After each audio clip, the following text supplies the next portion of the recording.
Okay, so when I think about business, there are two different types of hard. One of the things can actually be hard, and the other thing is things that we make hard. We make it harder than what it actually is. So things that are actually hard in business, maybe you having to deal with a customer, whether it's time for you to go ahead and renegotiate your rate. Maybe you want to renegotiate your days of service or your frequency of service. Navigating those waters can be difficult depending on the type of person that you are.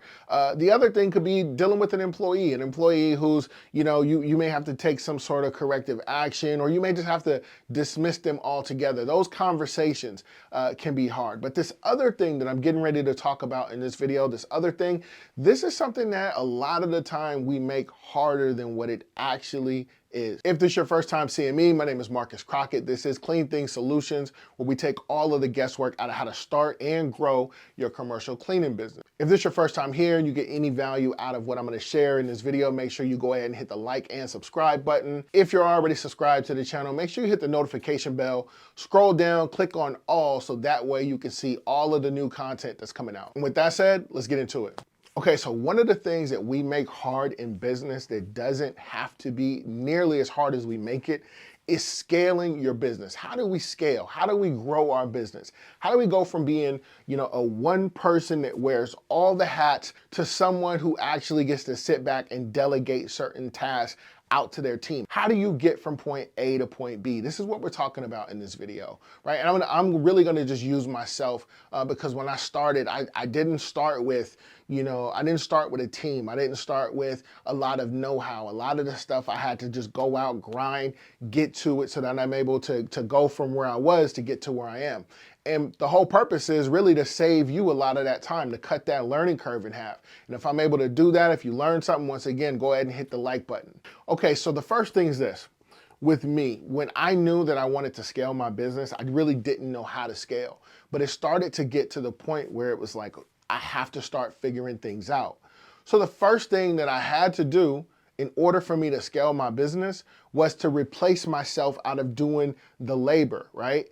And that it's not a light switch, right? Don't think of it as, just flipping a switch and then ta-da, you're not working inside. You're not doing that anymore. No, it's more like a dimmer switch. You slowly back out. So how do I slowly back out? How did I slowly start backing out of the business? Well, it starts with you being able to hire the labor first. At least that's the way it started for me. I had to hire the labor first, get someone in to do, some of the work. Now, again, it's not a light switch. You may bring someone in, and instead of you going around doing the bathrooms and the trash, now they're doing the bathrooms and the trash, and you're vacuuming and then checking behind them to make sure they did all the things that they were supposed to do. Then you move on to the next count. And as you start to grow and you build, you add more people in, or you start to give that one person their own building and then multiple buildings, so on and so forth. But this is where I made a mistake. Once I brought someone in and I hired them, I thought that, okay, I hired them, I showed them what they need to do, they should just go ahead and just be able to do it. That's not it. Even if they say that they have prior experience, that experience may not be exactly aligned with your vision or what you've sold your customers and what they now expect from you, right? So it looks like this for me now. So even if someone has that prior experience, they may come in and they may clean at on a grading scale, let's say they clean at a B- and you clean at an A. That's fine, right? Train them up so that they move from a B- to a B to a B+ to hopefully an A-. And once they get to that point where they're at an A-, then all you have to do is either yourself, and at the beginning, more than likely it's going to be you, to go behind them and make sure that they're doing all the things that they were supposed to do, and then dusting in those little areas that they're going to miss. But then you're taking notes so that you're able to correct them later on, like, hey, make sure you get this, make sure you get that. The whole point of that is so that when the customer comes in the following business day, that they don't know whether you brought someone in or not. They don't know because the building is clean, just the way it always is. And these are just the small stepping stones, the building blocks that it takes for you to be able to go ahead and start scaling your business. You're scaling your business, you're just replacing yourself. You're getting bigger and bigger and bigger. The company is growing, and you're stepping out of doing a lot of the labor work or the parts of the business that you don't really like and replacing it with other people who you can either train in those spots or who are specialized in those positions, right? Like even now, right now, there are pieces of my business that I'm not the best at. I'm not good at certain parts of my business, but I know me. And I know that in order for me to continue doing the things that I'm good at, I don't need to be the best at everything in the business. Now it's to a point where I can go bring someone in who can focus specifically on the areas that I'm weak in.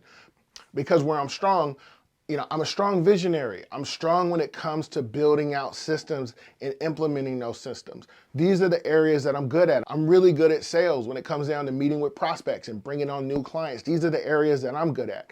All of the other things on the back end, the things that people don't normally see, I have other people in position that are taking care of those things. But it doesn't just happen overnight. You build and you build and you build until you're able to get to that point where you can start bringing in other people.